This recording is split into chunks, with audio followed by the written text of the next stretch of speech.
Hello बच्चों, let's read the question. The question says, consider the following statement. Statement 1, gypsum contains a lower percentage of calcium than plaster of Paris.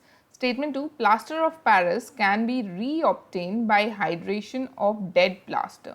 Statement 3, gypsum loses 3 by 2 of its water of crystallization, forming plaster of Paris at 120 degrees centigrade. And Statement 4. Statement 4 says that plaster of Paris can be obtained by partial oxidation of gypsum. So, when we arrange in the order of true and false, option A is true, false, option B false, false, true, false, option C true, true, false, false, option D true, true, true and true. So, इस question को solve करने के लिए जो की concept हम use करेंगे, की कॉन्सेप्ट वो है some important compounds of group D of group 2 elements, not group D but group 2 elements. So group 2 elements जो है वो बरेलियम से शुरू होता है, बरेलियम, मैग्नीशियम, कैल्शियम, ये सारे ग्रुप D एलिमेंट्स होते हैं. So इस क्वेश्चन में अगर हम चारों के चारों स्टेटमेंट देखें तो क्वेश्चन में जिप्सम और प्लास्टर ऑफ पेरिस के बारे में पूछा गया. तो इसकी वजह से सबसे पहले हम देख लेंगे जिप्सम का फॉर्मूला क्या होता है. जिप्सम जो होता है उसका फॉर्मूला होता है CaSO4 2H2O और प्लास्टर ऑफ पेरिस का फॉर्मूला होता है CaSO4 half H2O. सो दोनों में बस इतना ही डिफरेंस रहता है कि जिप्सम में 2 H2O मॉलिक्यूल होते हैं जिसको वाटर ऑफ क्रिस्टलाइजेशन कहा जाता है, वेरस प्लास्टर ऑफ पेरिस में आधा H2O मॉलिक्यूल होता है जिसको वाटर ऑफ क्रिस्टलाइजेशन कहा जाता है. सो अब आते हैं हमारे फर्स्ट स्टेटमेंट में, स्टेटमेंट S1 ये बोलता है कि gypsum contains lower percentage of calcium than plaster of Paris. So अगर हम देखें मॉलिक्यूलर मास ऑफ जिप्सम अगर हम देखें, जिप्सम का मॉलिक्यूलर मास होता है 172 grams, whereas plaster of Paris का मॉलिक्यूलर मास जो होता है वो होता है 145 ग्राम्स. सो अगर हम दोनों फॉर्मूला देखें तो दोनों फॉर्मूला में एक 1 एटम ऑफ कैल्शियम ही है, यानी 1 मोल ऑफ जिप्सम में only 1 mole of calcium present होगा. Same with 1 mole of plaster of Paris में ओनली 1 मोल ऑफ कैल्शियम जो है वो प्रेजेंट होगा. इसका मतलब दोनों ही अगर केमिकल्स को हम 1 मोल में ले तो मोल मास ऑफ कैल्शियम प्रेजेंट अगर दोनों ही जिप्सम और प्लास्टर ऑफ पेरिस 1 मोल यानी 172 ग्राम्स और 145 ग्राम्स का सैंपल लिया है तो दोनों में ही 40 ग्राम्स ऑफ कैल्शियम होंगे. सो अब देख लेते हैं हम लोग कि percentage of calcium in gypsum. तो अगर हम percentage of calcium in gypsum निकालें तो 40 ग्राम्स ऑफ कैल्शियम है, उसको डिवाइड करना है हमें मोलार मास ऑफ जिप्सम से, यानी 172 ग्राम्स इंटू 100, तो ये आएगा समवेयर अराउंड 23.2%.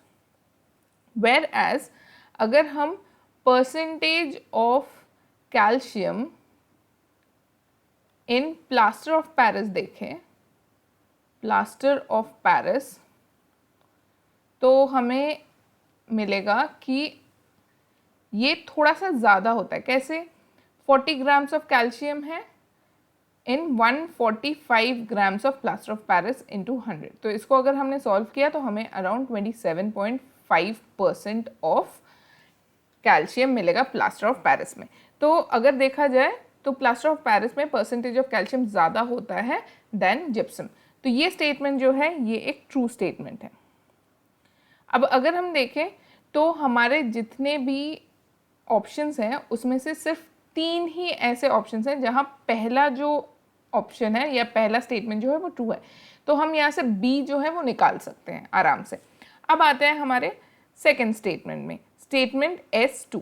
स्टेटमेंट S2 में हमें ये बोला गया है कि plaster of Paris can be re obtain by hydration of dead plaster. अब प्लास्टर ऑफ पेरिस होता है, प्लास्टर ऑफ पेरिस जो होता है वो होता है CaSO4 हाफ H2O।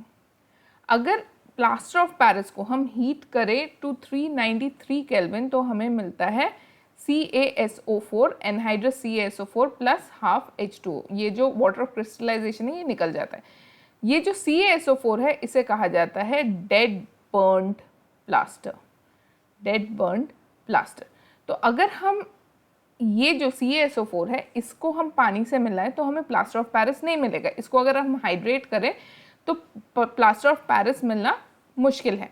तो मुश्किल नहीं, इट इज़ इम्पॉसिबल, हमें नहीं मिल सकता। इसमें सिर्फ पानी मिला देने से, हाइड्रेट करने से हम वापस से हमें ये जो हेमी हाइड्रेट ऑफ CaSO4 जो है वो नहीं मिलेगा। तो ये जो स्टेटमेंट है ये एक फॉल्स स्टेटमेंट है। अब इस ही स्टेटमेंट के साथ हमें पता चल जाएगा कि हमारा करेक्ट ऑप्शन क्या है, क्योंकि अगर हम देखें सेकंड स्टेटमेंट फॉल्स जो है वो सिर्फ एक ही ए ऑप्शन में ही है।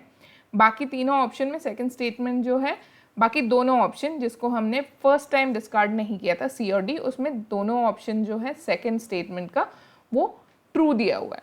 लेकिन फिर भी हम बाकी के जो स्टेटमेंट है उनको भी एक बार इवैल्यूएट कर लेंगे। सो हम आते हैं हमारे S3 स्टेटमेंट में। S3 स्टेटमेंट बताता है कि gypsum loses 3/2 of its water of crystallization forming plaster of Paris at 120 degree centigrade. तो अगर ये देखें हम तो जिप्सम का जो फॉर्मूला होता है वो होता है CaSO4 with 2 water of crystallization। अब ये जो जिप्सम है इसको अगर हम अराउंड 120 डिग्री सेंटीग्रेड में हीट करेंगे तो होगा ये कि जिप्सम जो है वो बन जाएगा plaster of Paris half H2O। अब 2H2O से हाफ H2O में जो है वो आ गया है, तो इसका मतलब 2H2O से 1.5 H2O जो है वो डिड्यूस हुआ है। 1.5 H2O का मतलब होता है 3/2 H2O। इसका मतलब CaSO4 half H2O plus 3/2 H2O जो है वो निकल गया है फ्रॉम जिप्सम। तो ये है हमारा जिप्सम, और जिप्सम को हीट करने से 120 डिग्री सेंटीग्रेड में हमें मिलता है प्लास्टर ऑफ पेरिस। सो ये हो गया एक ट्रू स्टेटमेंट, ये एक ट्रू स्टेटमेंट है। अगर हम हमारा ऑप्शन ए देखें तो अभी तक ट्रू फॉल्स ट्रू तीनों स्टेटमेंट जो है वो सही आ रहे हैं अकॉर्डिंग टू ऑप्शन 1। अब लास्ट में चले जाते हैं हमारा स्टेटमेंट 4। स्टेटमेंट 4 जो है वो ये बताता है कि plaster of Paris can B obtain by partial oxidation of gypsum. तो यहाँ ये बोला गया है कि CaSO4 2H2O को अगर हम पार्शियली ऑक्सीडाइज करें तो हमको प्लास्टर ऑफ पेरिस मिलेगा, जो कि है CaSO4 हाफ H2O।